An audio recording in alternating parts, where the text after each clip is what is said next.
वो कर्म है। वो जब उदय में आता है, उस समय पर बाकी दो खत्म हो गए, एक रह गया।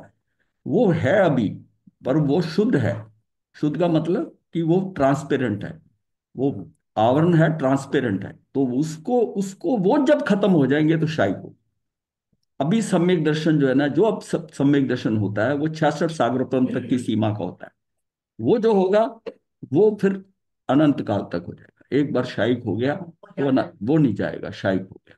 बस ये है उसमें कि सम्यक दर्शन होने के बाद में फिर उसको सारा प्रयास करके वो ये सारा ये जो निर्जरा है ना, यही काम करेगी उसके लिए। बाकी कभी और विस्तार के और में लेंगे। परसों के जो लेक्चर है ना महाराज जी, इसमें काफी कुछ ये इंडिकेशन है। हाँ, इंडिकेशन है, कल और परसों जो है उसमें ये हाँ। है। इसमें हम्म। आपने इसकी चर्चा करी है। हाँ, ये देखिए, इसमें ये जो हमने अभी चैप्टर लिया ना, पहले थोड़ा इसको थोड़ा रिकैप्चुलेट कर लें कि इसमें क्या है कि साधना क्या है। साधना का मार्ग ज्ञान का दीपक, ज्ञान को दीपक बनाना है। मतलब ज्ञान जो है ना, रोशनी कहाँ से मिलेगी हमको? ज्ञान से मिलेगी। ज्ञान की रोशनी के अंदर जो वैराग्य का तेल भरना है। अब वैराग्य का तेल कहाँ से आएगा? ये हमारे चारित्र से आएगा, उत्कृष्ट चारित्र से आएगा, हमारी साधना से आएगा, तब से आएगा। ये तेल उसमें भरा जाएगा। फिर उससे क्या होगा कि वो तेल हम डालते जाएंगे और प्रकाश जाता रहे, चलता रहेगा, तो अंधकार को हट जाएगा। अंधकार हटा तो आत्मोलोकन हो गया। अब इसको पाने के लिए क्या है कि मुझे अपने ज्ञान, ज्ञान का, और यानी कि दीपक जैसे ज्ञान का, और इसका सामंजस्य बिठाना पड़ेगा चरित्र के साथ। तो इसको जब मैं वैराग्य का सामंजस्य बिठाता हूं, मतलब चरित्र मतलब वैराग्य आ गया। वैराग्य कैसे आएगा? निर्जरा में तप करते हुए जो शुद्धोपयोग आएगा, जो जो तप अच्छा कर तप कर रहे हैं, सम्यक तप होता जा रहा है, उसका प्रभाव हमारा क्या आता है कि आत्मा उतनी निर्मल होती जाती, उतना उतना उपयोग हमारा शुद्ध हो रहा है, शुद्धता आ रही है अंदर। उससे क्या, मेरा चरित्र निखर रहा है। चरित्र निखर रहा है तो मेरे अंदर ना वो तेल, मेरे ज्ञान के दीपक में वो तेल जो आ रहा है वैराग्य का, वो दोनों ऐड हो रहे हैं। उसका सामंजस्य बिठाना पड़ेगा। मैं क्या ज्ञान करूं, ज्ञान लूं और क्या तप करूं? अगर मैं खाली ज्ञान कर रहा हूं और चरित्र में कुछ इफेक्ट नहीं आ रहा, वो भी काम का नहीं, वो भी काम का नहीं। मैं सिर्फ चरित्र को पकड़ लिया, मैंने तप को पढ़ लिया, ज्ञान को नहीं पकड़ा, तब भी काम का नहीं। तो इसमें जो बताया गया ना, ये बड़ा पहला पैरा जो था कल करके, इसमें यह है कि साधना जो है ज्ञान और वैराग्य का सामंजस्य बिठाकर संचित कर्मों को निस्सत्व करना है। इसका सामंजस्य बिठाना पड़ेगा। मैं जो तप कर रहा हूं वो भी किस ज्ञान पूर्वक कर रहा हूं, कितना ज्ञान, किस समझ से कर रहा हूं, कैसा कर रहा हूं। और ज्ञान कर रहा हूं तो ज्ञान के साथ क्या है कि उसका आचरण में क्या आ रहा है, क्या शुद्धता आ रही है, क्या निर्बलता आ रही है, क्या चरित्र में बदलाव आ रहा है। जितना जितना बदलाव आता जाएगा, उतना उसके उस दीपक में तेल डलता जाएगा, तेल आता जाएगा। ये बात समझनी है। अब उसमें क्या है, बात सिर्फ शुरुआत करने की है। अब हम ये कहते हैं कि कोई जो है ना, वो ज्ञान से शुरू करता है, कोई ध्यान से करता है, कोई तप से करता है। लेकिन तप को भी वो ज्ञान पूर्वक करना पड़ेगा। ध्यान भी ज्ञान पूर्वक होगा। देखिए, बेसिक पीछे ज्ञान है। ज्ञान, हाँ, ज्ञान है। ज्ञान को देखकर ज्ञान से आप तप कर लो, ज्ञान से आप ध्यान कर लो। ये दोनों चीजें चल रही हैं। अभी तक हमने अपनी मुक्ति के लिए ज्यादा स्ट्रेस किस पे देखा? हम जो ये अभ्यंतर तप है ना, उसमें जैसे अभ्यंतर तप में प्रायश्चित और विनय आ गया। इसके बाद नौवे के ऊपर विनय तो अंदर का है, व्यावच करें। व्यावच नौवे पे है, तो हमने जोर दिया था सेवा के भाव। जो कुछ नहीं कर सकता, जो पीछे का नहीं कर सकता, नौवा कर ले। नौवा नौवा भी उत्कृष्ट है। नौवा कर रहा है ना, वो भी ज्ञान पूर्वक नौवा करे उसको। वो उसमें भी पूरा ज्ञान चाहिए कि सेवा कैसे करनी, कैसे करनी। वो नौवा कर ले, 10वां कर ले, 11वां कर ले, ध्यान कर ले। अब उसको कैसा, हर एक आदमी की अपनी वृत्ति है, उसके हिसाब से उसको एडजस्टमेंट करनी पड़ेगी कि ऐसा कर ले।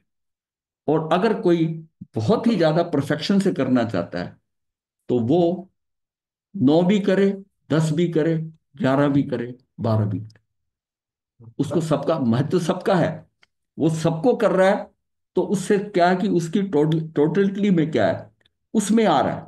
और किसी की रुचि ऐसे है कि भी मैं तप कर सकता हूँ, वो भी ज्ञान पूर्वक करे तप। उसको ज्ञान हो कि तप कर रहा हूं तो सम्यक तप। तप कैसा हो? तप भी संवर पूर्वक हो। उपवास कर लिया, दुकान पे चले गए, वही करे, क्रिया वही हो रहा, मैंने सिर्फ एक तप किया, ये सम्यक तप नहीं। मैंने तप किया, मैंने तप किया, एसी रूम में बैठ गए, टीवी ऑन कर दिया, टाइम पास कर रहे हैं, लेट गए, सो गए, ये करके मतलब अपने आप को भूखा, भूखा तो रख लिया, ये इसमें संवर नहीं हुआ, संवर नहीं हुआ। फिर ऐसा तप जो चलता है उस तप का भी कोई फायदा नहीं। अगर उसी के अंदर वो स्वाध्याय भी कर रहा है, ध्यान भी कर रहा है, तप भी चल रहा है, और आरंभ श्रम की क्रिया नहीं कर रहा, सबसे बड़ी बात है। मान लिया जो तप करता है उसने उस दिन कपड़े भी धोए, उसने ये भी करा। असली घर में जो एक आदमी तप करता है ना, उस दिन में कोई हिंसा नहीं करनी, भोजन भी नहीं बनाना, कपड़े भी नहीं धोने पड़ते, बाकी सब करे, उसने तप किया है ना, उसका सम्यक तप मतलब, और कहीं से सब कर्मों के बांध लगा दी। परिवार वालों के भी ये करते हुए जैसे यार हाँ, इसको ये कर रहा है, ये कर रहा है, इसको फुल सपोर्ट दी जाए, इसको पूरी सपोर्ट दी जाए, उसको उसका लाभ अलग है, उसका, क्योंकि उसकी सेमी की, उसकी साधना, उसकी समाधि में वो सहयोग दे रहे हैं। हमने एक्चुअली ना ये पूरी होलिस्टिक रिपोर्ट मतलब अप्रोच से चलना पड़ेगा। हम धर्म को, हम जो महावीर का धर्म है ना, हम उसको अच्छी तरह समझना, हम एक चीज पकड़ के चल पड़ते हैं, चल पड़ते हैं, उसको हम समझ नहीं पाते। मुझे, हाँ, मुझे तो संचित कर्मों को निस्सत्व करना, निस्सत्व एकांगी करना। नहीं करना, हाँ, एकांगी कार्य नहीं करना। हाँ, एकांगी नहीं, मतलब हमने एक भेदभाव जो दिमाग में आ गया उस पे लग गए, वही चलते रहे, फिर हाँ लग वो गए। गलत है। और ज्यादातर ये होता है कि उसका ये होता है। बस ये हम्म। सारा कुछ करते हुए अपनी संकल्प शक्ति, संकल्प शक्ति को बढ़ाते हुए और संकल्प से आचरण में ढालते रहे। संकल्प जो है ना आचरण में, और ईमानदारी से, इसमें यह संकल्प को ईमानदारी से निभाएं और आचरण से करें, इतना ही इसमें जीव को बहुत आगे ले जाएगा, बहुत आगे ले जाएगा। हमको इस ढंग से समझना है कि इस ढंग से कि ये सारा जो है ना, ये टोटल मेरी अप्रोच क्या होनी चाहिए जब मैं तप कर रहा हूं। तो तब भी मैं कहता हूं कि संवर पूर्वक हो, संवर पूर्वक हो। हम तो कहते हैं निर्जरा संवर पूर्वक हो, तो फिर तू तप निर्जरा के लिए कर रहा है ना, ये भी तो निर्जरा का स्थान है ना, तप 12 तप है, तो इसको भी संवर पूर्वक कर, इसको भी संवर पूर्वक, इसको संवर पूर्वक नहीं करने की सोचता, वो तप कर लिया मैंने बहुत, तो इसका मतलब तप की गहराई को नहीं समझा, तप को नहीं समझा। कहा क्या है, सबर के बिना निद्रा हाँ, भी तो ज्यादा महत्वपूर्ण नहीं हाँ, होती।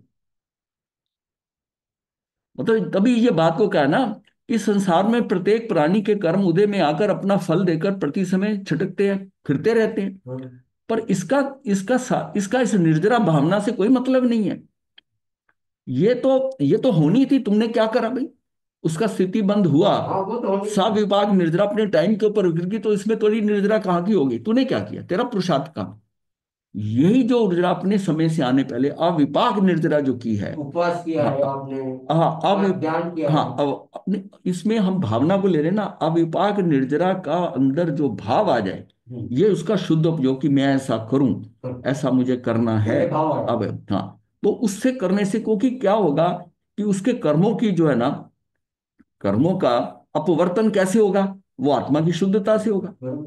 अगर उसका और उसका उसका अगर शुद्धता और खराब हो गई, मतलब हमारा शुद्ध नहीं हुआ और निकृष्ट हो गया, तो उद्वर्तन भी हो जाएगा, जो कर्म पड़े हैं वो उद्वर्तन भी हो जाएंगे। दोनों ही चीजें हैं। जितना जितना हम शुद्ध और भाव हमारे बढ़ेंगे, ज्ञान से हमारे आचरण में आएगा, ऑटोमेटिकली आप देखेंगे कि उन कर्मों के अंदर वो अपवर्तन, यानी कि उसकी जो योग्यता है उसमें आकर उसके अनुसार से वो कर्म निकलने शुरू हो जाएंगे। कोई, ये थोड़ी है कि कोई जीव ये कहता हाँ भाई कर्म आ जाओ, अब टाइम, तुम टाइम से पहले आ जाओ, ऐसा तो है नहीं। उनको बुलाने का तरीका क्या है, बिफोर टाइम बुलाने का तरीका क्या है कि तेरे अंदर और निर्मलता आ गई, तेरे अंदर शुद्धता, शुद्धता आ गई, तेरा पुरुषार्थ क्या है कि तू वो कर रहा है, पूरा कर रहा है, तो उनको अपने आप ही आह्वान हो रहा है कि चलो पहले चले। क्यों चले? कि ये जीव जो कर रहा है ना, इसको सहयोग दे टाइम से पहले, उसको बेनिफिट मिलेगा ना। आपको बेनिफिट क्या मिला? नहीं तो कर्म अपने अपने टाइम पर अगर कर्म निकले स्थिति बंद के अनुसार, तो आपने उसमें क्या किया? वो तो प्रति समय खिल ही रहे हैं। वो तो गिरना ही गिरना है। वो नहीं, उसमें आपका क्या है? कुछ नहीं है। उसका वो जो टाइमिंग से पहले लाके दे दे, तो फिर उसको उस वो स्थिति लाने के लिए वो मेरी स्थिति कैसे बनेगी? तो वो मेरी ज्ञान और उससे बनेगी। ज्ञान और चरित्र का, वैराग्य का सामंजस्य होगा, शुद्धोपयोग बढ़ेगा, शुद्धोपयोग बढ़ेगा तो अंदर की स्थिति निर्मल होगी, अंदर की स्थिति निर्मल होगी तो अपने आप एहवान आएगा कि ये कर्म टाइम से पहले आ जाए। जो टाइम से पहले कर्म आते हैं ना, सबसे बड़ी बात है कि कभी अचानक जो हमला होता है ना, हमेशा भारी होता है। आप सड़क पे जा रहे हैं, कोई आपको हमला कर दे। एक होता है आप घर से निकले कि मैंने उसका मुकाबला करना, वो मुझे वहां मिलेगा, हम मैदान में जाएंगे, वो अलग होता है। वो जो कर्म आते हैं ना, वो अचानक हमला होता है। और उस समय ये भी हो सकता है कि हम, वो कहते हैं ना कि रॉन्ग फुट पे हो गया, मैं उस पर तैयार ही नहीं था। तैयार रहते नहीं, शक्तिशाली कितना भी व्यक्ति हो, लेकिन उसके ऊपर एकदम हमला करा और वो उसके लिए तैयार नहीं था तो वो चला गया। और एक है कि उसने तैयारी कर ली और तैयारी करके कर रहा है, तैयारी करके कर रहा है तो अब ये मुकाबला होगा। तो जो तप को लेकर उस ढंग से चल रहा है तैयारी करके कि भाई मुकाबला होना है, मुकाबला होना है, तो उसका उसी हिसाब से उसको, अब जब हम कहते हैं कि तप के अंदर इसको तबीयत खराब हो रही है, तप के अंदर कष्ट ज्यादा आ रहा है, वो आ रहा है, उसको, उसका ज्यादा कर्मों की निर्देश समझो कि वो जो कर्म उदय में आ रहे हैं ना, वो लड़ाई हो रही है अंदर। अब किसी किसी का बहुत सहज में हो जाता है तप, और किसी के कर्म जो होता है उसको बड़ी दिक्कत होती है। तब करने के समय तब में यही है कि तब आप तब कर रहे हो, उसमें जो कुछ भी आपको साता साता आ रही है उसको समतापूर्ण सहन करना है। समतापुर सहन नहीं करना, ये ज्यादा अगर गड़बड़ हो रही है अच्छी बात है, कर्मों का उदय ज्यादा आ रहा है, ज्यादा हो रहा है। कुछ अगर मान लिया तब किया और कुछ महसूस ही नहीं हुआ कि मैं तो ऐसे ही कर लेता हूँ, जैसे आदमी करता है ना, अठाई करता है, पहला व्रत बड़े आराम से कट जाता है, दूसरा तीसरा, तीन तक कुछ नहीं, चौथे पांचवें में कुछ अंदर हलचल मचती है, क्योंकि वो स्टॉक खत्म हो गया। जो खाते हैं अंदर से लेके जो है ना, बैक्टीरिया, वो उसको माल नहीं मिल रहा। अब जब माल नहीं मिलता ना, वो फिर अंदर शरीर में कर, अच्छा, और वो भी एक आध दिन के अंदर, एक दिन में आ रही, एक बार प्रॉब्लम जरूर आती है, पांचवें में आए छठे में आए, वो एक बार आपने कर लिया आराम से, और उसके बाद सातवां आठवां फिर आपको ये होता है, जब पारना डालते हैं ना, तो आपको ये फील होता है मैंने पारना क्यों डाला, पारना क्यों डाला, क्यों? ज्यादा खाई नहीं, पारने में भी ज्यादा नहीं होता। नहीं, पारने को वो हालत और क्यों बिगड़ती है, हाँ। पारने की शक्ति, पारने को संभालने की, मतलब ये जो सारी चीजें ना बिल्कुल सम्यक रूप से हो कि ऐसा होता है, ऐसा होता है, ये चीजें जब पता होती है ना, मैं आपको एक बात बताता हूँ, मेरे प्रैक्टिकल एक्सपीरियंस की। मैं लॉस एंजलिस गया, तो यहाँ जिनके जिसके यहाँ जहाँ पर मैं मिला जाकर, जो मुझे एयरपोर्ट पे लेने आए थे, तो वो ठहरे, तो उनके मैंने रास्ते में ना कुछ जगह टूटी फूटी देखी ऐसी, वहां मैंने कहा अमेरिका में भी ऐसा है? बोले नहीं यहाँ, बात मैंने पूछा, मैंने कहा ये कैसा है, ऐसे लगता है ऐसे जैसे बाहर सामान बिखरा हुआ है ऐसा। करे अर्थक्वेक आया था, अर्थक्वेक आता, और यहाँ आता रहता है, यहाँ ऐसा बात नहीं, मामूली अर्थक्वेक आ जाता है, बस इतनी बात करके वो बात कैजुअली खत्म हो गई, कैसा हुआ। मैं रात को उनके यहाँ खाना खा के और मैं होटल चला गया, और होटल में रात को जैसे ही 10 11 बजे होंगे, 11 बजे होंगे, मेरा बेड हिलने लग गया।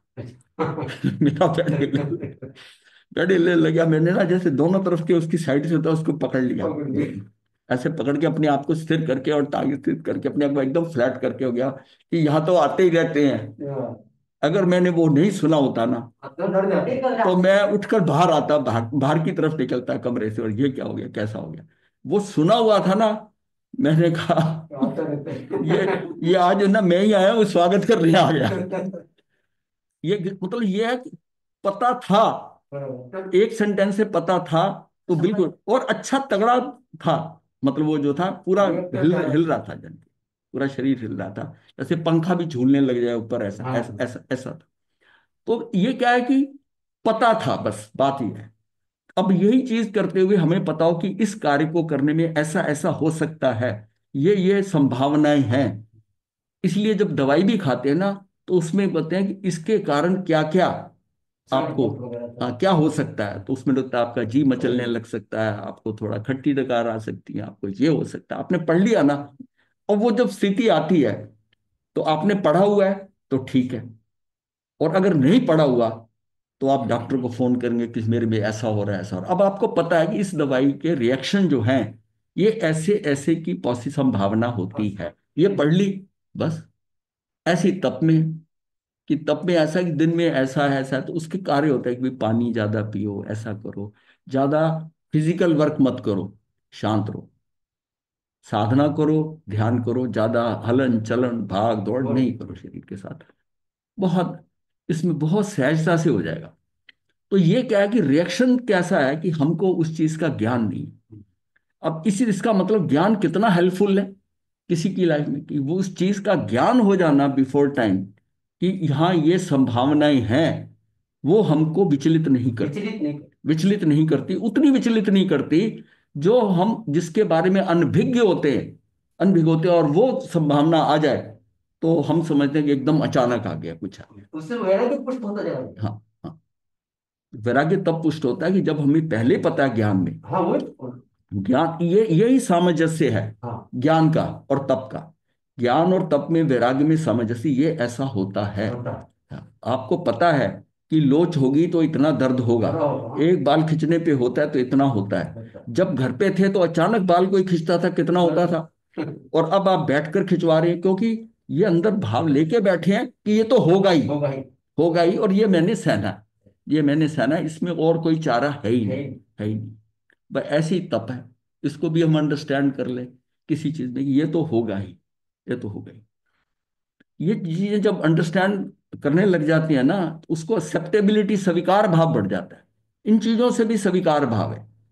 जब आप किसी आगम को भी पढ़ते हैं तो उसमें पहली बार समझ में नहीं आता, मुझे समझ नहीं आया, तब दिमाग में आता है ये इतना आसान नहीं होता, ये समझ में जल्दी आना वाला होता तो सबके आ गया होता। हाँ ये भगवान की केवली की वाणी है, तू अपने मति श्रुत से इसको ग्रास्प करने की कोशिश कर रहा है, तो तेरी सीमा है।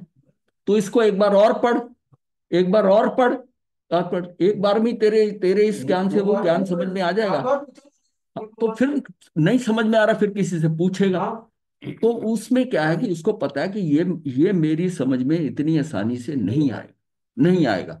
इसको लेके चलो, और इसको एक बार नहीं, मुझे कई बार करना पड़ेगा तो समझ में आएगा। ये जो है ना, ये चीजें सारी पता होती। जब डॉक्टर भी कह देता है ना कि ये जो जख्म है, ये आपके 8 दिन लेगा ही, टाइम लगेगा। 8 दिन कह दिया ना, तो आप चिंतित 8वें दिन के बाद होंगे अगर नहीं ठीक हुआ। नहीं तो आपको क्या हुआ कि वो संभावना पहले ही पता चल गई। इसको ही ज्ञान है, यही ज्ञान है। ठीक है।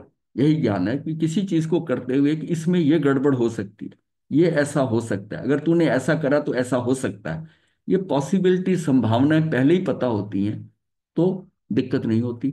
और जो अचानक हमें लगती है, और हमें इसका मतलब अचानक होती है, इसका मतलब अज्ञानता थी। अब प्रिपेयर नहीं है। जो उसके रिजल्ट आने थे, वो संभावनाएं थी, उसके बारे में हमें पता ही नहीं था।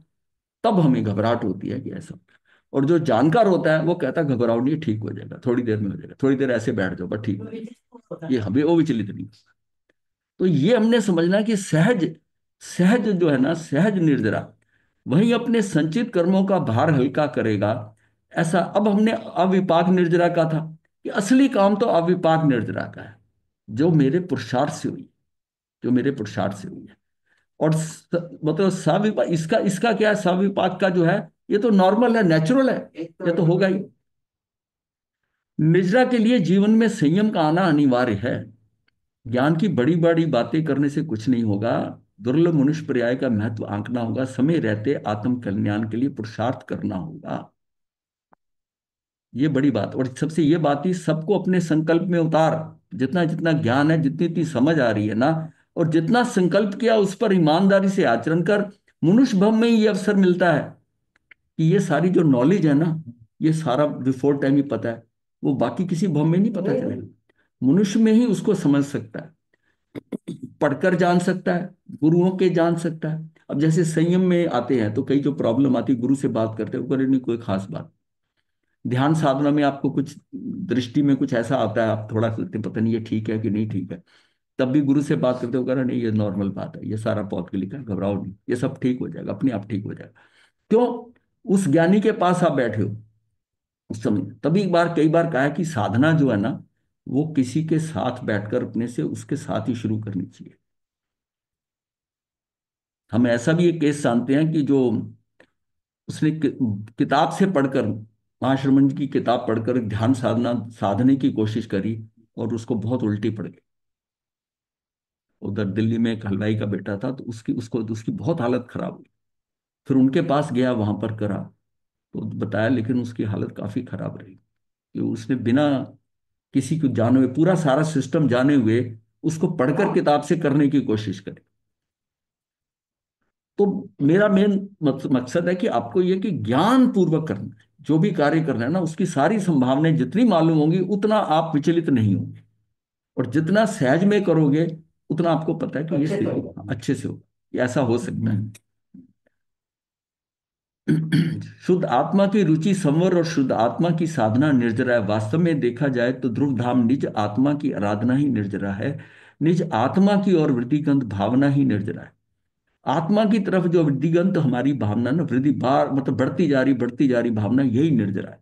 ये निर्जरा, ये रिजल्ट आ रहा है। मतलब आपको पता है, रिजल्ट निर्जरा आ रहा है। राग का नाश करने वाली और वैराग्य को उत्पन्न करने वाली है। ये निर्जरा तप और त्याग है, सुख और शांति का विस्तार करने वाली है, संसार रूप महासागर से पार उतारने वाली नौका है। मतलब ये अगर आपने ध्यान करा है, मतलब ध्यान शिविर करा है, ध्यान शिविर करने के बाद में जब समापन हो जाता है तो आप बाहर निकलते हैं तो आपको लगता है कि कुछ डिफरेंस आया है आपकी सोच में, आपके बोलने में। आपको लगता है कि बोलने की इच्छा नहीं कर रही, शांत है, ऐसा रहे, बात नहीं करूं। फिर देखता क्या तो उसको लगता है कि कुछ अंदर कुछ हुआ है, कुछ हुआ है। अब बाहर की दुनिया में आकर वो देखता है, और फिर बाहर वालों को तो ज्यादा दिखता है, उसको भी समझ आता है, और बाहर वाले देखते हैं कि इसमें कुछ परिवर्तन आया। इसी तरह तप में, अगर तप कोई करता है और कंटिन्यूस लगातार तप निरंतर वाला, एक आध दिन की बात नहीं करता है, उसमें परिवर्तन आना हाँ आवश्यक है। जी। हाँ, परिवर्तन आता है, वो परिवर्तन को उसको कैसे किस ढंग से ले रहा है, उस परिवर्तन। रिएक्शन भी आता हाँ, रिएक्शन आता है, कुंठा आ जाती है। है। हाँ। कुंठा आता है मतलब वो उसमें हट हट करके कर रहा है। समय से निकल क्रोध एक क्रोध होता है क्रोध नहीं बढ़ जाता है। एक होता है सहज भाव से कर रहा है, सहज भाव से कर रहा है, मुक्ति को लक्ष्य में रख के कर रहा हाँ तो है कुछ भी नहीं हो। कि मेरे कर्मों की निर्जरा बहुत तेजी से हो जाएगी इसकी। तो आत्मज्ञान और आत्म ध्यान के बिना होने वाली सविपाक या काम निर्जरा किसी भी काम की नहीं है। ये निर्जरा भावना के लिए कह रहे हैं कि ये किसी काम हाँ। की नहीं है भावना के हिसाब से। नाम मात्र की निर्जरा कहने में आती है, वहां निर्जरा तत्व और निर्जरा भावना नहीं है। मतलब या मतलब निर्जरा तत्व है या निर्जरा भावना नहीं है।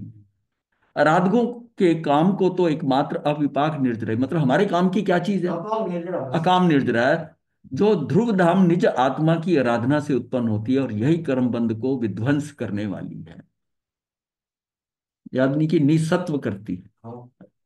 जो जीव इस सत्य को जानते हैं, पहचानते हैं, वे विवेकी हैं, वे ही धन्य हैं।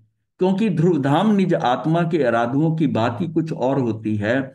समर भावना का सार शुद्ध आत्मा को जानना ही है, और निज आत्मा की आराधना ही आराधना का सार है। निज आत्मा के भान बिन है निर्जरा किस काम की, निज आत्मा का ध्यान बिन निर्जरा बस नाम की। है बंद की विध्वंसनी आराधना ध्रुवधाम की, ये निर्जरा बस एक है आराधकों के काम। यही जो है इस काम की है।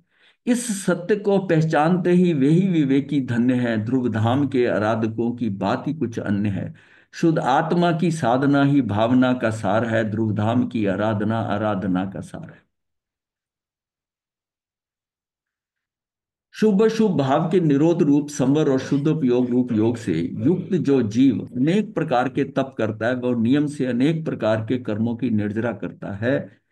आचार्य कुंद कुंद के उक्त कथन में निम्नांकित दो बातें अत्यंत स्पष्ट हैं। निर्जरा संवर पूर्व की ही होती है, यह बिल्कुल एक सिद्धांत, समझ लो सिद्धांत ही है।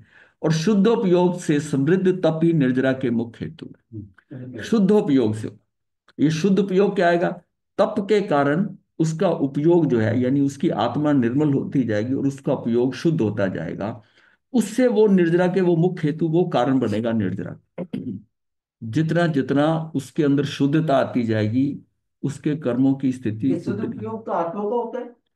शुद्ध उपयोग ये आत्मा का है। हाँ। ये शुद्ध ये उपयोग का सब मतलब यानी जो ऊपर वाला है ना, वो है द्रव्य निर्जरा। द्रव्य निर्जरा हाँ। और ये भाव ये निर्जरा। भाव नहीं। ये भाव निर्जरा। आचार्य अमरचंद्र निर्जरा के द्रव्य, नीचे आ गया, निर्जरा के द्रव्य निर्जरा और भाव निर्जरा रूप भेदों की चर्चा इस प्रकार करते हैं। कर्म की शक्ति को क्षीण करने में समर्थ बहिरंग और अंतरंग तपों, यानी 12 के 12 तप द्वारा वृद्धि को प्राप्त शुद्धोपयोगी भाव निर्जरा है। ये भाव निर्जरा है। तथा शुद्धोपयोग के प्रभाव से नीरस हुए उपपात, जो उपपात है कर्मों का, जो उत्पन्न हुए कर्मों का, उत्पन्न हुए हुए पूर्व में उत्पन्न हुए हुए कर्मों का एक देश क्षय होकर द्रव्य निर्जरा है, मतलब उसका एक हिस्सा जो है ना वो क्षय हो जाएगा, जितनी वो करे उस हिसाब से क्षय होता जाएगा। यानी कि ये निर्जरा जो है ना, जैसे संवर रोक बांध लगा, हाँ, संवर ने तो उसको रोका, और निर्जरा जो होगा ना ये धीरे धीरे पाटली होती है, ये और प्रज्ञा को पूर्ण, प्रस्तुत करेंगे। हाँ, पूर्णता जो है वो मोक्ष हो जाएगी। हाँ। पूर्ण निर्जरा मतलब मोक्ष। तो ये क्या है, शुद्धोपयोग के प्रभाव से नीरसी, मतलब जो तप करता है उसको इस बात का देखना है कि क्या मेरे में बदलाव आ रहा है, क्या मुझे पहले जो जितनी चीजों को जानने की करने की, मतलब मेरे में क्या क्या परिवर्तन आ रहे हैं, क्या क्या परिवर्तन आ इसका रहे एनालिसिस करो। हैं। हाँ, एनालिसिस करो। वो तब जब निरंतर तप हो, 2 4 5 होंगे, 5 व्रत हो गए, उपवास हो गया, ये कर रहे हैं जो एकांतर कर रहे हैं, जो कर रहे हैं, आकाशना भी कर रहे हैं।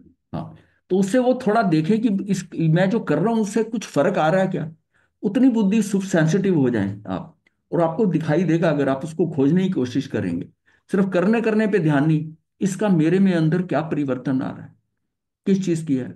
किसी को जवाब देने का भाव आ रहा है, पहले जैसे करते थे वैसा था, अंदर कुछ भाव उठ रहा है पूछने का, हंसी मजाक करने का भाव उठ रहा है क्या, अगर नहीं उठ रहा तो इसका मतलब कुछ काम हो रहा है, आत्मा जो है ना उसमें मोहनी कर्म पे इफेक्ट पड़ रहा है, उसके 9 कषाय भी मंद होते जा रहे हैं, 9 कषाय मंद हो रहे हैं तो दूसरे कषाय मंद हो रहे हैं। उतना सेंसिटिव हो जाए, उसको देखे कि मैंने इतने दिन कर लिया तो मेरे में क्या परिवर्तन आ रहा है, ये समझना होगा। तब उसको ज्ञान पूर्वक, क्या वो कर रहा है और ज्ञान भी हो रहा है और ज्ञान पूर्वक कर रहा है, और जहां उसको संशय हो वहां गुरु से बात करे, या ज्ञान से पढ़कर बात देख जान ले कि इस तब से ऐसा ऐसा होता है।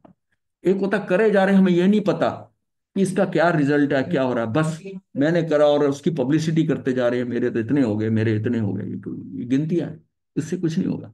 ये हो गया, ज्ञान से हमने तप किया, तप से दीप जलाया, हाँ, और दीप को डायमंड में कन्वर्ट करने के लिए कितना बढ़ रहा है। वो और यार वो वैराग्य रूपी जो चरित्र चरित्र में परिवर्तन आ रहा है ना, हाँ, वो चरित्र में जो परिवर्तन आ रहा है वो उसमें और बढ़ाएगा, उसको बढ़ाए। उसको बढ़ाएगा। हाँ, शुद्ध उपयोग रूप भाव निर्जरा को कहा गया है। उक्त संपूर्ण कथन पर दृष्टि डालने पर यह बात अत्यंत स्पष्ट हो जाती है कि मुक्ति के मार्ग में आने वाली निर्जरा भावना या निर्जरा तत्व की चर्चा का संबंध स्वयं समय में उदय में आकर स्वयं खिर जाने वाले कर्मों से होने वाली सविपाक निर्जरा से कदापि नहीं है, अपितु संवर पूर्वक शुद्धोपयोग से होने वाली अविपाक निर्जरा से ही है। ये शुद्धता जो होती है ना, ये पूर्णता नहीं होती, पर उसको ये होता है कि मैं पहले से शुद्ध हो गया। ये जो उपयोग लगता है ना, हाँ, ये मतलब उसको पता है कि पहले ऐसा करता था, अब ऐसा है, अब मुझे नहीं फील हो रहा, मुझे ऐसा नहीं हो रहा जो है। तो उसका परिवर्तन, उसका इसका मतलब मैं पहले से शुद्ध हो गया। हाँ, प्रयास से तो हाँ, होगा हाँ, नहीं। नहीं होगा, नहीं है, ऐसा बात नहीं है, शुद्ध हुआ है कि नहीं हुआ है, होगा कि होगा वाली कंडीशन नहीं है इसमें। सविपाक निद्रा तो ज्ञानी अज्ञानी सभी के सदा काल हुआ ही करती है, पर अविपाक निद्रा ज्ञानी के ही होती है। ज्ञानी मतलब उस ज्ञान की अविपाक निर्जरा कहाँ होगी, ज्ञानी की ही होगी, ज्ञानी की होगी। तो क्योंकि निर्जरा भावना निर्जरा तत्व ज्ञानी के ही प्रकट होती है, अज्ञानी के नहीं। समय आने पर जो कर्म झरते हैं, तो मतलब जो वहां से फिरते हैं, उनसे आत्महित का कार्य सिद्ध नहीं होता। समय आने पे जो होते हैं, जो अपने टाइम पे स्थिति बंद के अनुसार हुए, तपश्चर्या द्वारा कर्मों को जो क्षय किया जाता है उससे ही मोक्ष सुख की प्राप्ति होती है। तप के द्वारा पुराने कर्मों का खिर जाना और ज्ञान के बल से नए कर्मों का नहीं आना ही निर्जरा है। दोनों का समन्वय है तो ही होगा ना। तो ही होगा। जो कि सुख देने वाली है, संसार के कारणों से पार उतारने वाली है, छुड़ाने वाली है, ऐसा जानना चाहिए। जिस प्रकार सरोवर का रुका हुआ पानी तेज धूप से सूखता है, उसी प्रकार संवर नए कर्मों को आने से रोकता है, और निर्जरा पुराने कर्मों को सोखती है। निर्जरा जो है ना उसको, अब ये भी कहते हैं कि जैसे जिस प्रकार आम का फल समय आने पर डाली पर स्वयं पक जाता है, पर कभी कभी माली उसे पाल में डालकर समय से पूर्व ही पका लेता है, उसी प्रकार कर्मों का स्वयं समय अनुसार उदय में आकर खिर जाना सविपाक निर्जरा है, और तप द्वारा उदय काल के पहले ही खिरा देना अविपाक निर्जरा है। पहली सविपाक निर्जरा तो ज्ञान अज्ञानी सभी के सदा काल होती रहती है, उससे कुछ किसी का कुछ कार्य सिद्ध नहीं होता। तात्पर्य यह है कि वो आत्महित में रंच मात्र भी कार्यकारी नहीं है। दूसरी अविपाक निर्जरा ज्ञानी जनों द्वारा उद्यम पूर्वक की जाती, यह नहीं करती, और उसी से संसार परिभ्रमण मिटता है। इसलिए हे प्राणियों, संवर सहित तप करो, उससे तुम्हें मुक्ति प्राप्ति हो सकती है, क्योंकि मुक्ति रूपी दुल्हन की सहेली अविपाक निर्जरा ही है। मुक्ति रूपी कि उसकी सहेली क्या है? अविपा निर्णय अविपाक है। निर्दयी है। ये सभी ज्ञानी जन भली भांति जानते हैं। ये सब कहने का निष्कर्ष यह है कि मोक्ष की प्राप्ति अविपाक निर्जरा से ही होती है। कर्म बंध के प्रदेशों का छिटकना निर्जरा है। जिन कारणों से संवर होता है उन्हीं से निर्जरा होती है, कारण भी वही है। निर्जरा दो प्रकार की होती है। प्रथम तो स्वयं में होने वाली सविपाक निर्जरा, और दूसरी तप के द्वारा निष्पन्न होने वाली अविपाक निर्जरा। पहली सविपाक निर्जरा चतुर्गति के सभी जीवों को होती है, और दूसरी अविपाक निर्जरा सम्य ज्ञानी व्रतधारियों को ही होती है।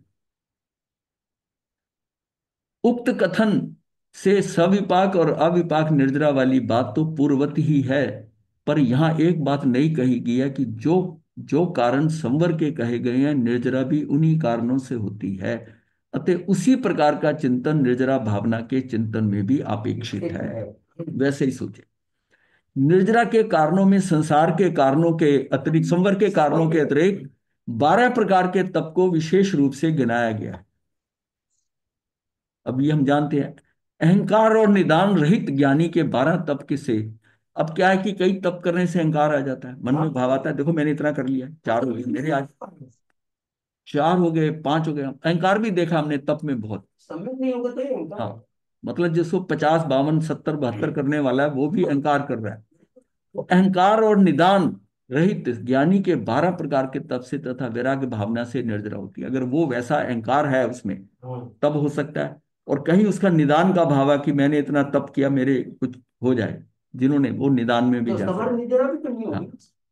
जो मनुष्य साम्य भाव रूप सुख में लीन होकर बार बार आत्मा का स्मरण करता है, ध्यान करता है तथा इंद्रियों और कषायों को जीतता है, उसकी उत्कृष्ट निर्जरा होती है। इसलिए जो है ना, तप के साथ जो है ना, ध्यान बहुत जरूरी है। बहुत अच्छा। क्योंकि वो जो ऊर्जा आती है ना, उस ऊर्जा के कारण कई बार प्रॉब्लम हो जाती है। ये अहंकार और निदान जो है ना, ये ऊर्जा का नहीं संभालना है। उसने इतनी ज्यादा जो तप करके जो ऊर्जा हो गई, वो उसके पात्र से बहुत ज्यादा थी, तो वो कंट्रोल नहीं कर सकता। तो इसलिए क्या है कि वो अगर ध्यान करता है ना, ध्यान उसको जो है ना, उसकी पात्रता को बढ़ा देती है, सहजता ले आती है हाँ, उसके उस कारण। ऊर्जा काम आ हाँ, जाएगी। ऊर्जा काम आ जाए, ऊर्जा ज्ञान में कन्वर्ट होते चली जाए। होती चली जाए।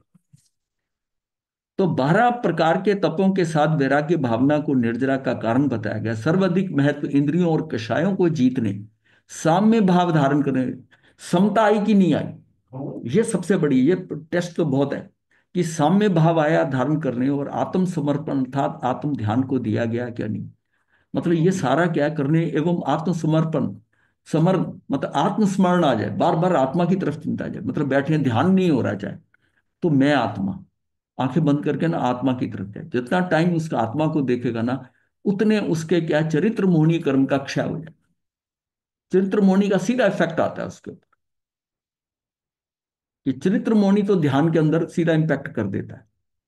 और जिसको सम्यक दर्शन हुआ हो, जिसने पहली चौकड़ी या दर्शन मोहनी पे काम कर लिया है, उसको बहुत जल्दी असर हो जाएगा, बहुत जल्दी। क्योंकि पहले वो जाना है। नहीं तो चरित्र मोहनी के ऊपर पूरा फर्क आ जाएगा, चरित्र के ऊपर वो आकर इफेक्ट करेगा, और तब उसमें परिवर्तन आएगा, उसके चरित्र में आएगा। क्योंकि इनको सामान्य निर्जरा का नहीं, परम निर्जरा का ध्यान कहा गया है। मतलब ये जो होगा ना, ये परम निर्जरा का कार्य, परम निर्जरा हो जाएगा। विशेष हाँ, ऐसे मतलब ये बहुत अच्छा कॉम्बिनेशन है, जो तप करता है और ध्यान भी करता है और स्वाध्याय भी करता है। ये 3 चीजों को लेके चलता उत्कृष्ट निर्णय। है, उत्कृष्ट है। और इसमें अगर वो सेवा भी जोड़ सके, अगर उसमें इतनी शक्ति हो कि सेवा भी कर सके, स्वाध्याय भी कर सके, ध्यान भी कर सके, तो वो उसका पूरा उत्कृष्ट समय, मतलब इस समय का सदुपयोग हो जाएगा, मैक्सिमम मैक्सिमम मैक्सिमम पावर आ जाएगी। यद्यपि 12 तपों में ध्यान भी एक तप है, तथापि उसका उल्लेख पृथक रूप से विशेष किया गया है। वस्तुतः बात तो यह है कि शुद्धोपयोग आत्म ध्यान की निरंतर विधि ही भाव निर्जरा है, और द्रव्य निर्जरा का मूल है। अब वो भाव निर्जरा, अगर उसके अंदर शुद्धोपयोग आ रहा है और आत्म ध्यान की निरंतर विधि की भाव निर्जरा है, तो द्रव्य निर्जरा का मूल हो गया। भाव निर्जरा हो गया तो द्रव्य निर्जरा का तो हो ही जाना है। ध्यान करने वाले के साथ में वो बाकी के जो भाव जो है, विनय वगैरह है, वो भी ऑटोमेटिक आते ही आते हैं। हाँ, धर्म की उत्पत्ति, संवर, वृद्धि निर्जरा और पूर्णता मोक्ष है। ये तीनों चीजें आ गई। धर्म की जो अंदर उत्पत्ति होगी, जब अंदर भावधारा बदलती है तो संवर हो जाएगा, और इसकी वृद्धि जो होगी वो निर्जरा करेगी, और इसकी पूर्णता मोक्ष है। मोक्ष है, तीनों स्टेजेस हैं इसमें। आत्म शुद्धि ही धर्म है। अतः इसे इस प्रकार भी कह सकते हैं कि शुद्धि की उत्पत्ति संवर, शुद्धि की वृद्धि निर्जरा, और शुद्धि की पूर्णता ही मोक्ष है। भेद विज्ञान और आत्मानुभूति पूर्वक निश्चय रतंत्र रूप शुद्धि की उत्पत्ति व स्थिति भव संवर है। उसके निमित्त से आते हुए कर्मों का रुकना द्रव्य संवर, आत्म ध्यान रूप शुद्धोपयोग से उक्त शुद्धि की वृद्धि होते जाना, शुद्धि का निरंतर बढ़ते जाना भाव निर्जरा है। उसके निमित्त से पूर्वबद्ध कर्मों के साथ से पूर्व ही खिरने जाना, खिरते जाना द्रव्य निर्जरा है, तथा पूर्ण शुद्धि का प्रकट हो जाना भाव मोक्ष है। तदनुसार संपूर्ण द्रव्य कर्मों से आत्मा का मुक्त हो जाना द्रव्य मोक्ष है। अब इन्होंने उसको द्रव्य और वह संवर को भी ले लिया, भाव संवर द्रव्य संवर, निर्जरा को भी द्रव्य संवर और भाव निर्जरा, और मोक्ष को भी जो है ना द्रव्य मोक्ष और भाव मोक्ष, सारे इसमें एक्सप्लेन कर दिए। ये कहां से? भेद विज्ञान और आत्मानुभूति पूर्वक मतलब रतन तरह की ज्ञान दर्शन चरित्र की शुद्धि की उत्पत्ति, ये भाव संवर है। भाव संवर, जिस प्रकार वृक्ष की उत्पत्ति बिना उसकी वृद्धि और पूर्णता संभव नहीं है, उसी प्रकार आत्मशुद्धि की उत्पत्ति बिना उसकी वृद्धि और पूर्णता संभव नहीं है। यही कारण है कि निर्जरा संवर पूर्वक ही होती है। जिस प्रकार संवर भावना में संवर के कारणों के विस्तार में जानना अभीष्ट नहीं होता, अपितु उनकी उपादेयता का विचार। अब देखो ना, जैसे कि संवर भावना में संवर के कारणों को विस्तार से जाना ये जरूरी नहीं है, अपितु उनकी उपादेयता, उससे मुझे क्या क्या लाभ होंगे, क्या विचार, उसका उसके ऊपर चिंतन करना संवर भावना है। तो उपादेयता का विचार, भेद विज्ञान और आत्मानुभूति की प्रबल भावना ही अभीष्ट है। एक्चुअल में तो ये चाहिए, ये भावना। बात है कि संवर भावना, निर्जरा भावना, वो भावना के ऊपर बात हो रही है, ना कि संवर और निर्जरा पे बात हो रही वो तो ऑटोमेटिक होनी है। है।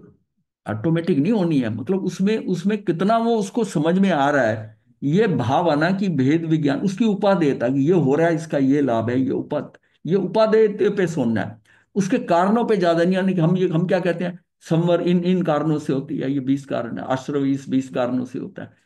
वो सारा जो है ना, वो सारा ज्ञान मैथमेटिक्स। है, हाँ। ज्ञान कौन सा ज्ञान, कुछ करने वाला थोड़ी, जानकारी। जानकारी हो, जानकारी, ये जानकारियों की बात नहीं कर रहे हैं। चारित्र वो हाँ, वो जानकारी नहीं करना, उसकी उपादेयता का विचार करना है, भेद विज्ञान करना है, आत्मानुभूति की प्रबल भावना ही अभिष्ट है, अंदर भाव उठे वैसे। चारित्र वाला काम हो गया ना। हाँ, चरित्र भी दिखावे का होता है, चरित्र भी अच्छा है। ये हाँ, हाँ, सम्यक। हाँ, सम्यक। उसी प्रकार निर्जरा भावना में भी निर्जरा के कारण 12 तपों के विस्तार से जाना अभीष्ट नहीं होता। शुद्धोपयोग आत्म ध्यान की प्रबल भावना ही अभीष्ट है, हमने उसको पकड़ना है। ज्ञानी जनों का एकमात्र अभीष्ट अनंत सुख में मोक्ष ही होता है। उसकी प्राप्ति की प्रबल हेतुभूत एवं आत्मशुद्धि की वृद्धि रूप निर्जरा ही भावना उनके सहज ही प्रस्फुटित होती है, फूटती है उसके अंदर से, वृद्धि की निर्जरा भावना उसके अंदर आएगी। कैसे आएगी? कि उनको फिर सुख में, अब ये भी है ज्ञान के अंदर, अगर अंदर अब ज्ञान में अगर आपको सुख मिल रहा है, आनंद आ रहा है, कैसा सुख ऐसा अंदर आ रहा है, तो समझो कि ठीक ये चीज आत्मसात हो रही है। तो सुख तभी आएगा, सुख तब आएगा, यानी सुख मतलब आनंद की बात करें, आनंद। आनंद तब आएगा जब वो जाकर आत्मा को छू रही है, क्योंकि आनंद वहां पड़ा है, आत्मा में पड़ा आनंद बोले, है। शांति बोले तो वो जो आनंद आएगा ना, वो इंद्रियों के सुख की बात नहीं हो रही है, जिसको सुखाभास कहते हैं, वो नहीं है। ये आत्मा के साथ उसको आप पढ़ रहे हो और आपको बड़ा आनंद, अच्छा ये ऐसा है, क्या बात है, मतलब वो अंदर भाव है कि भावना उनके सहज ही प्रस्फुटित होती है, और होनी भी चाहिए। ध्यान रहे 12 भावना में मोक्ष भावना नाम की कोई भावना नहीं है। अब मन ध्यान रहे, 12 भावनाओं में मोक्ष भावना नाम की कोई भावना नहीं है। अतः इस निर्जरा भावना में ही शुद्धि की पूर्णता रूप मोक्ष की भावना भी होती है। हाँ, इसी इसी को ही। हालांकि इसमें लोक भावना है, और लोक भावना में भी क्या है कि उसको लोक में कहाँ पहुंचना, मतलब लोक की रचना की बात ज्यादा नहीं है लोक भावना में भी, वो आगे करेंगे तो पता चलेगा। अशुद्धि का संपूर्णतः अभाव और शुद्धि की पूर्णता प्राप्ति ही मोक्ष है। अशुद्धि पूरी खत्म हो जाए, संपूर्णता भाव, और शुद्धि की पूर्णता प्राप्ति हो जाए तो मोक्ष है। तथा शुद्धि की उत्पत्ति व स्थिति रूप संवर और वृद्धि रूप निर्जरा मोक्ष मार्ग की भावना की है। यही कारण है कि 12 भावनाओं में मोक्ष मार्ग रूप होने से संवर और निर्जरा को भावनाओं के रूप में स्वतंत्र स्थान प्राप्त है, जबकि मोक्ष को इन्हीं में ही सम्मिलित कर लिया गया है। मोक्ष को अलग से भावना नहीं कहा, ये इन्हीं दोनों में आ गई। संवर भावना और निर्जरा भावनाओं में, इसी में ही वो आ गई। तो वही हाँ, वही है। आचार्य कुंद कुंद समस्त जगत को मोक्ष मार्ग में अपनी आत्मा को स्थापित करने का आदेश गाथा 412 समय सार में देते हैं। हे आत्मन, तू अपने आप को मोक्ष मार्ग में स्थापित कर, उसी का अनुभव कर, उसी का ध्यान कर, उसी में निरंतर विहार कर, अन्य द्रव्यों में विहार मत कर, उसी में कर।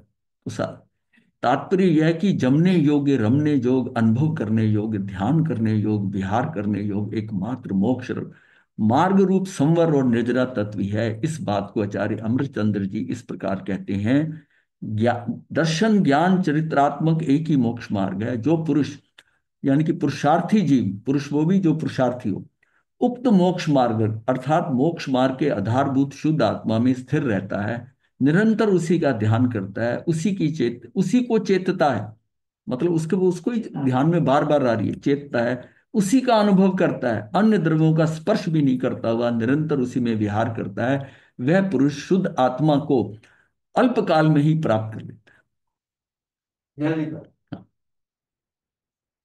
यहाँ एक प्रश्न संभव है कि संवर भावना में तो ये कहा गया था कि सम्यक दर्शन ज्ञान चरित्र के मोक्ष मार्ग रूप निर्मल भाव भी ध्येय नहीं है, श्रद्धेय नहीं है, परम ज्ञेय भी नहीं है, आराध्य भी नहीं है। आराध्य तो अनंत गुणों का अखंड पिंड एक चैतन्य स्वभावी निज आत्म तत्व ही है। और यहाँ ये कहा जा रहा है कि तू अपने को मोक्ष मार्ग में स्थापित कर, उसी का अनुभव कर, उसी का ध्यान कर, उसी में निरंतर विहार कर, अन्य द्रव्यों में विहार मत कर। यहाँ ये कहा जा रहा है। दोनों कथनों में कोई विरोध नहीं है, दोनों दोनों का भाव एक ही है। उक्त संदर्भ में समय सार गाथा क्रमांक 16 अनुसार साधुओं को दर्शन ज्ञान चरित्र का नित्य सेवन करना चाहिए, क्योंकि निश्चय से तीनों को आत्मा ही जानो। ये तीनों आत्मा ही है। ज्ञान कहाँ होगा, दर्शन कहाँ होगा, आत्मा में वो आत्मा में ही हो। वो कोई अलग नहीं, उसको अलग नहीं समझो।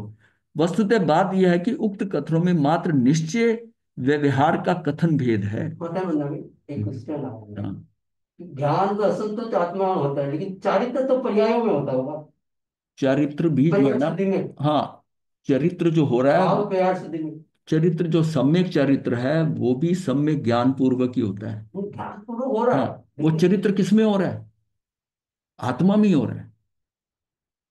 ज्ञान के साथ भी है ना वो उस चरित्र भी वही है, उसकी आत्मा में ही चरित्र है। चरित्र तो माना नहीं आत्मा। चरित्र कौन सा, कैसे क्यों नहीं माना आत्मा, ये तो बड़ी स्थूल स्टेटमेंट दे रहे हो आप। चरित्र तो साथ में जाता भी नहीं है। चरित्र जो आत्मा, जो आपकी आत्मा में परिवर्तन हो रहा है, जो बदलाव हो रहा है, वो क्या है। शुद्धि होती है, वो तो भाव मेरे शुद्धि किसकी होती है, शुद्धि पर्याय की शुद्धि होती है। पर्याय की शुद्धि होती है, तो क्या मतलब वो चरित्र का मतलब कर्ता नहीं होएगा। कंफ्यूजन हो जाएगा आपको। चरित्र जो है, जिसको सम्यक चरित्र कहा है, ये तीनों का ही कॉम्बिनेशन है, और आत्मा में तीनों ही आत्मा है, आत्मा में रमन करना ही चरित्र है। चरित्र है। ये चरित्र क्या है, ये रमनता। चरित्र किसको कहा है, ये तो नहीं, पर्याय नहीं है। रमन रमन करना, उसी के अंदर ये चरित्र है असली। आत्म रमनता, ये चरित्र है। चरित्र आपने किसको समझ लिया, ये देश को नहीं, ये इसको देश नहीं। धारण, ये चरित्र नहीं है, ये द्रव्य चरित्र है। हाँ, ये रमनता कर रहा है, आत्मा में रमन कर रहा है। ये जो तप भी है ना, ये भी इसलिए है कि आत्मा में रमन कर। अगर वो रमन नहीं कर रहा तो वो भूखा रहकर हाँ पागल कोई थोड़ी है। उसका उसका उसको समय मिलता है, आत्मा में रमन कर। सबसे बड़ी जो उसमें तप के अंदर बेनिफिट है कि जो आपके शरीर के अंदर ऊर्जा है ना, वो आप पुद्गलों को खपाने में लगा रहे हो। क्यों, जितनी आपके अंदर हर हर रोज सुबह उठते हो, जितना ऊर्जावान होते हो, वो ऊर्जा किस में लग रही है, कि जो कुछ खाए जा रहे हो, उसको जो पाचन, वो जो सारी ऊर्जा उसको लग रही है, और उसमें ऊर्जा लग के ही आप उसमें से रिटर्न पा रहे हो। आप पुरानी ऊर्जा को क्षय करके नवीन ऊर्जा प्राप्त कर रहे हो। समझ रहे हो? पुरानी ऊर्जा जो है ना, वो हाँ। उसकी जो जठराग्नि, कुछ समझ लो उसकी है, जो वो उसको उसको उसको खर्च कर रहे हो, तो रूपांतरण हो रहा है हमारे साथ। और वो जो नया माल डाला है उससे आप ऊर्जा निकाल रहे हो। ये भी हो सकता है कि आप ऐसी चीज खा लो जिसमें आपकी लग बहुत जाए, और उसमें से निकले माल कम, कम। तो रिटर्न कम है। अब ये छोले भटूरे खाएं अगर, गैस हो गई। अब उसमें क्या होगा कि एनर्जी तो लगी ज्यादा उसको पचाने में, और हाथ में क्या आया, कुछ नहीं है। वो मैदा वगैरह, उल्टा उल्टा माइनस उल्टा में चला घाटे का सौदा हो गया ना। गया, माइनस में हो गया। लेकिन क्या हुआ, रसनेंद्री जोर मार गई तो घाटे का सौदा कर लिया। हर बार मुनाफा नहीं होता। और आपने ऐसी चीजें खाई जो जिसको पचाना आसान था। भाई क्यों भगवान ने कहा है कि साधु जो है वो विजय रहित कोशिश कर, विजय रहित करे। उसका मतलब है कि तेरी ऊर्जा कम लगे और खाना इतना शुद्ध हो कि तुझे रिटर्न ज्यादा मिले, तू हमेशा रोज प्लस होता जाए, घाटे का सौदा ना हो तेरा। हाँ। अब उसके लिए तो आपको उसका उसका साथ, रसनेंद्री का साथ छोड़ना पड़ता है, और उसके लिए पुरुषार्थ चाहिए। कहाँ पहुंचे थे? हो गया 8 मिनट। नमो हरिहंताय नमो सिद्धाय नमो हरिहरं नमो साहूनम जताय मंगलम अरिहंता मंगलम सिद्धा मंगलम साहू मंगलम केवली कनत्रो धम्मो मंगलम जतारी लोगुत्तमा अरिहंता लोगुत्तमा सिद्धा लोगुत्तमा साहू लोगुत्तमा केवली कनत्रो धम्मो लोगुत्तमा चतारी शरणं प्रवज्यामि अरिहंते शरणं प्रवज्यामि सिद्धे शरणं प्रवज्यामि साहू शरणं प्रवज्यामि केवली पुनर्तन धम्मम शरणं प्रवज्यामि। 4 शरण सुख करने मंगल करने सदा। ठीक। ये अच्छे बनना गुरु जी।